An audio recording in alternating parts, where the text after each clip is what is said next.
Money can't buy happiness, but it can certainly buy revenge, especially when your toxic family doesn't know you're worth $500 million. I learned that lesson the hard way last month when my own sister and parents tried to destroy my career, not realizing they were actually attacking the company's owner. I'm Jennifer Zhang, though most people know me as Jen. On paper, I'm the newly appointed Chief Operations Officer of Palmer Technologies, a mid-sized software company in Austin. What my family doesn't know is that 3 months ago, I became the majority shareholder through a series of quiet acquisitions using a holding company. The story of how we got here starts 15 years ago, when I was a scholarship student at MIT while my younger sister Angela attended UCLA on our parents' dime. "Angela needs the support," Mom would say. "You've always been so independent, Jen." Independent wasn't the word for it. I worked 3 jobs to cover expenses, coded freelance projects until my eyes burned, and lived on ramen while Angela posted Instagram stories from Cabo's spring break. But I had a plan. Technology was my passion, and I knew the sacrifices would pay off. They did, spectacularly. By 27, I'd founded and sold 2 successful startups, though I kept that information quiet. On paper, I looked like a moderately successful tech executive. In reality, I had hundreds of millions carefully invested through various shells and holding companies. Why the secrecy? Because I'd watched money destroy too many families. I saw how my parents' blatant favoritism toward Angela had intensified when they thought I was struggling financially. Their pride in her modest success as a marketing manager was matched only by their condescension toward my risky tech career. "You should let Angela help you find a stable corporate job," Mom would suggest during family dinners. "She has such good connections." I let them believe what they wanted. Let them think I needed their approval, their connections, their validation. Meanwhile, I was building something bigger than they could imagine. 3 months ago, I orchestrated my masterpiece, the quiet acquisition of Palmer Technologies, where I've been working as a VP for the past year. The company was undervalued but had incredible potential. Using a maze of holding companies and investment vehicles, I purchased a controlling interest without anyone realizing the true buyer's identity. The board appointed me COO as part of the transition, not realizing they were actually hiring their new owner. I took the role because I genuinely loved the company and wanted to help lead its transformation from the inside. Angela's reaction to my promotion was predictable. "Must be nice to finally catch a break," she said during our monthly family dinner. "Though I hope you're not in over your head. Corporate leadership is very different from just writing code." Mom and Dad exchanged concerned looks. "Maybe Angela could mentor you," Mom suggested. "She's been in corporate management for years." I bit back a laugh, thinking about the acquisition documents sitting in my safe. "I'll keep that in mind." But Angela wasn't content with condescension. My promotion had disrupted her carefully maintained narrative of superiority. She'd always been the successful one, the daughter with the prestigious corporate career, while I was just the nerdy coder who couldn't climb the ladder. The first sign of trouble came when Angela began showing up at Palmer Technologies for lunch with mid-level managers, casually gathering information about my role and responsibilities. I watched through my office window as she charmed her way through the departments, playing the concerned sister worried about my ability to handle such a big job. Then came the anonymous emails to HR, suggesting I had faked my credentials. Those were easily disproven, but the intent was clear. Someone was trying to undermine me. "I'm just looking out for you," Angela said sweetly when I confronted her. "Everyone knows tech companies promote women too quickly these days because of diversity quotas. I'd hate to see you fail publicly." I let her play her games, curious to see how far she would go. The answer came yesterday in the form of a thick envelope delivered to the board of directors. Inside was a meticulously crafted dossier of evidence suggesting I had been embezzling company funds, falsifying reports, and engaging in insider trading. Bank statements had been expertly doctored, emails cleverly fabricated, all pointing to massive fraud orchestrated by the new COO. The board called an emergency meeting for Friday morning. Angela must have learned about it through her network of lunch companions, because last night she could barely contain her glee. "The board wants me there tomorrow," she announced at dinner, eyes glittering. "Apparently there's going to be a major leadership change. Mom, Dad, you should come too. For moral support." They agreed eagerly, though neither bothered to ask why I wasn't invited to this meeting about my own job. What my family doesn't know is that I spent the night in my home office, preparing my own dossier. Every lunch meeting Angela had conducted with my employees, every piece of personal information she had gathered under false pretenses, every manipulative email she had sent trying to gather dirt, all of it meticulously documented. More importantly, I finally prepared the documents revealing Palmer Technologies' true ownership structure. Tomorrow morning, my family will learn exactly who they've been trying to destroy. I should be angry. I should be hurt that my own sister would try to ruin my career, that my parents would happily attend my professional execution. But sitting here in my home office, surrounded by evidence of their betrayal, I feel oddly calm. You see, Angela's scheming has given me something invaluable. A perfect opportunity to address not just her sabotage, but decades of family dysfunction. Sometimes the most effective lessons come from letting people believe they've won, right up until the moment they realize they've lost everything. The board meeting is scheduled for 9 a.m. My family will be there expecting to watch my downfall. Instead, they're about to learn why you should never underestimate the quiet one who was just a coder. The stage is set, the players are in position, and for once, I'm looking forward to a board meeting. I arrived at the Palmer Technologies office early Friday morning, wanting to observe my family's grand entrance. Right on schedule, they swept into the lobby at 8:45 a.m. Angela in her power suit, mom and dad dressed for what they assumed would be their successful daughter's triumph over their failing one. "Is the board ready for us?" Angela asked the receptionist, practically vibrating with anticipation. Her smile reminded me of when we were kids, and she'd secretly broken my science fair project the night before judging. I watched through my office window as they were escorted to the main conference room. Board members filed in shortly after, looking appropriately grave. Everyone had received my instruction email about playing along with the initial proceedings. At precisely 9 a.m., I wheeled my chair back from my desk and headed for the conference room. Time to start the show. Marcus Chen, our board chairman, was mid-sentence when I entered. "These allegations against Ms. Zhang are extremely serious." "Sorry I'm late," I announced cheerfully, taking my usual seat. Angela's head snapped up, her perfect smile faltering. "Jen, this is a closed board meeting. You weren't invited," she hissed, shooting panicked looks at the board members. I smiled serenely. "Actually, I invited myself. You see, it's somewhat difficult to have a board meeting without the owner of the company." The silence that followed was absolutely perfect. Angela's mouth opened and closed like a fish out of water. Mom's carefully styled hair seemed to deflate along with her smug expression. Dad's face turned an interesting shade of purple. "What are you talking about?" Angela finally managed. "Palmer Technologies is owned by shareholders. It's a public company." "Correction," I said, nodding to my assistant who began distributing folders to everyone present.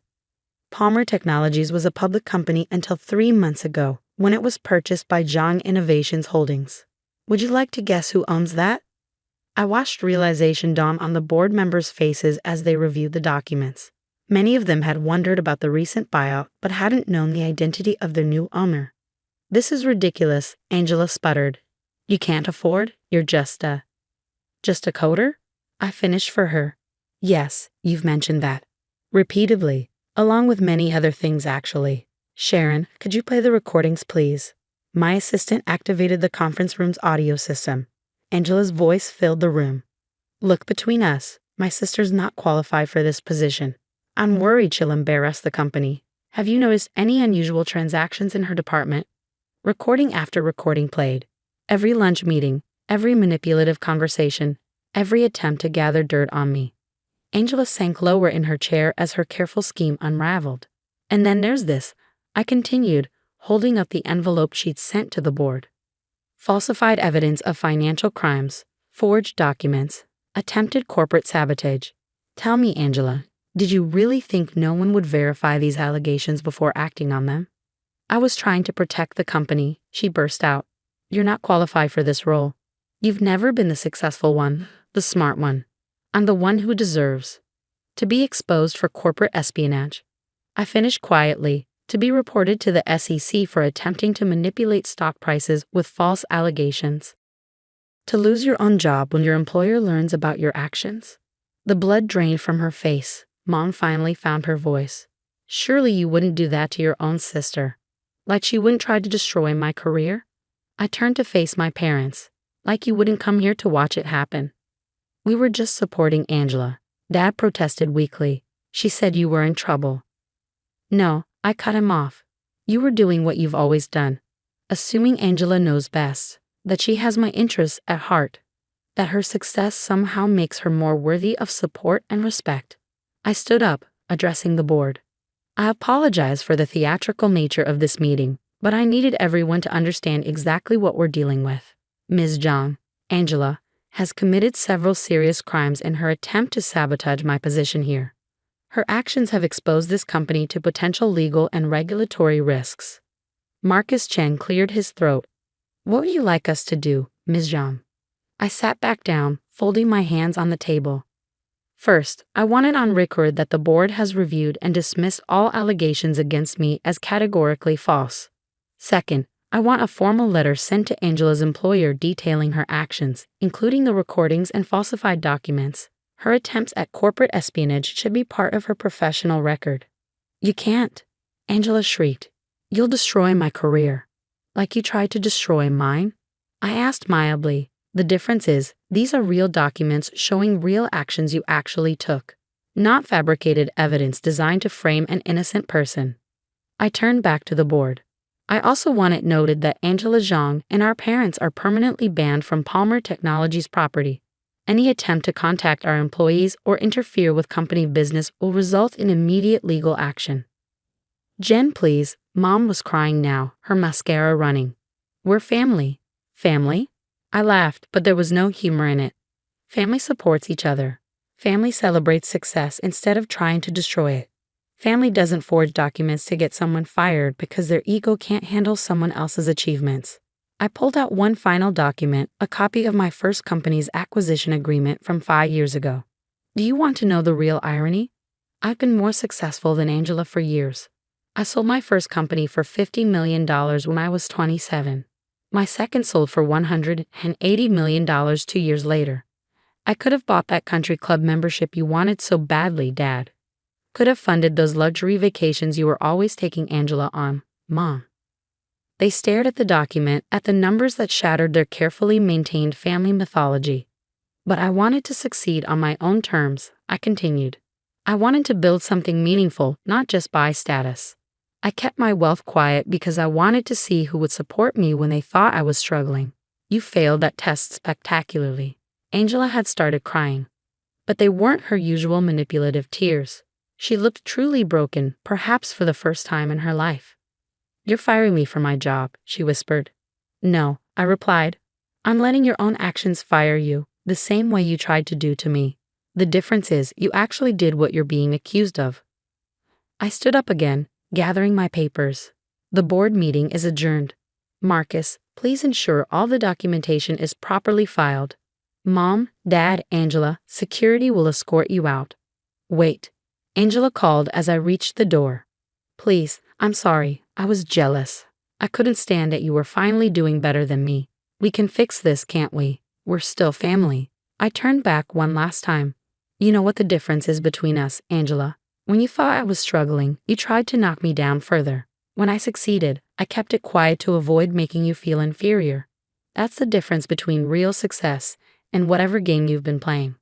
The next few weeks were interesting. Angela did lose her job when her employer learned of her corporate espionage attempt. Mom and Dad's friends at the country club suddenly developed a new respect for their other daughter when the truth about my success leaked out.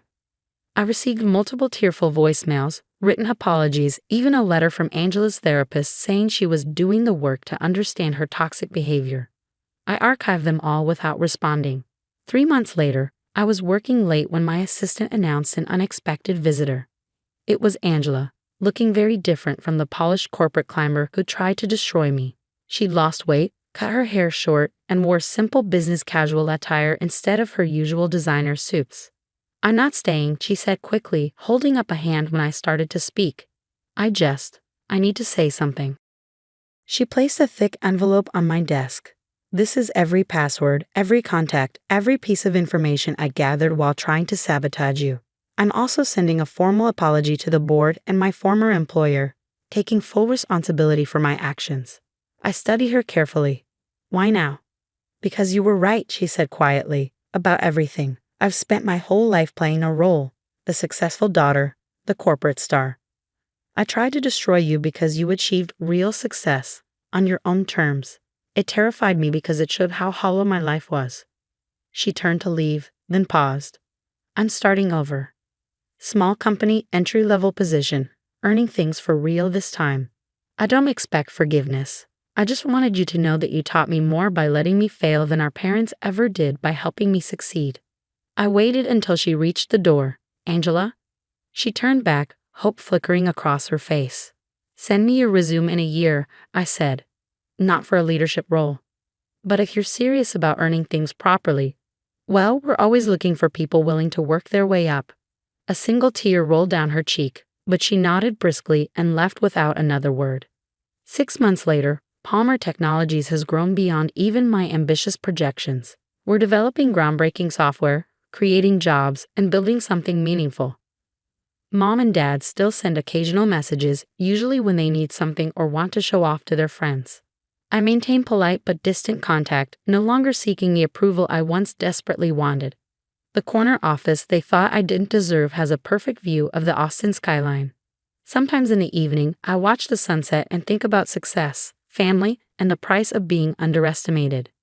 Angela sent me a Christmas card last week. No manipulative message, no asking for help. Just a simple note. You succeeded not because of our family's support, but despite its absence. I'm finally learning to do the same.